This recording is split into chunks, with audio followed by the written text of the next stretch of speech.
What is happening? JGame Dude here, and Nintendo goes after 8,500 Switch emulators in a mass takedown, and I'm taking this off of the Kotaku article by Ethan Gatch. So what's happening here is pretty much after Nintendo was handed a win for taking down the Yuzu emulator, it seems like there's some rogue repositories that actually seem to have some information, like not just information, but also code from the open source Yuzu emulator that's being used around in different Switch emulators that are being housed in GitHub. And so now it seems like Nintendo has found about over 8,000 repositories, or 8,535 repositories that seem to have similar code, and are now having those repositories shut down or taken down or whatever have you. Now, with that being said though, it's worth mentioning that this also comes off of the heels of earlier this year when a man by the name of Gary Bowser was a part of Team Executor, because it starts with an X, it doesn't start with an E. It sounds cool, doesn't it? Anyway, was fined $14 million and a jail sentence for his involvement with hacking a Switch and working with Team Executor. Now, he has to pay back $14 million, and 10% of his wages are going to be garnished in order to pay towards that. But the man is 54 years... 54? He's like in his 50s, and there is no way in hell he'll be able to pay that $14 million back.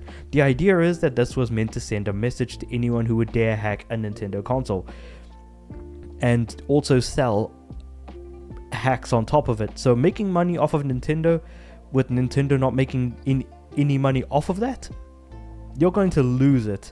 And that's kind of what happened with the Yuzu emulator to some extent as well. But in addition to that, in order to be able to pull ROMs from games that you physically own, there was also the whole thing of Yuzu circumventing their security and things along those lines as well.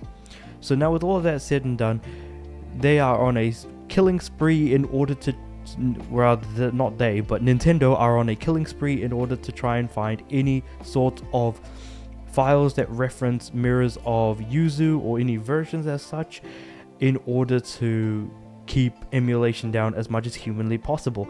But even though that they found 8,000 repositories as such, it's still the same idea of it being a whole game of whack-a-mole. And I use the exact same term when I was talking about when Yuzu was taken down at first, which was the idea that when you get rid of one, a few more are going to pop up, a few more are going to be cropping up. And there was another Yuzu emulator that had its entire Discord shut down as well.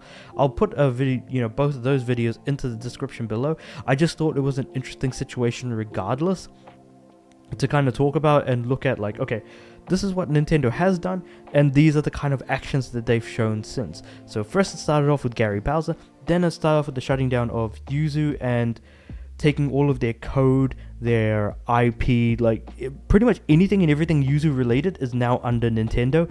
And now seeing all of these Yuzu mirrors pop up after the fact that Yuzu was shut down as alternatives are now all being found, shut down, and removed, and the repositories are now being removed.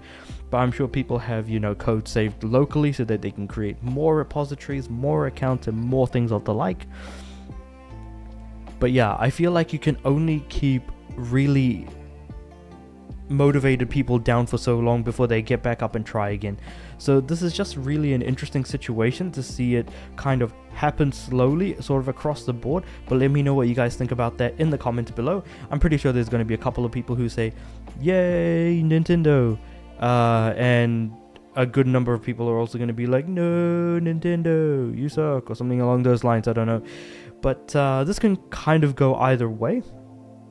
Let me know what you guys think about the whole situation in the comments below. Like the video if you liked it, subscribe to the channel. I'm aiming for 200 subs by the end of the year, and with all that said and done, I do upload every day, so I'll see you guys tomorrow.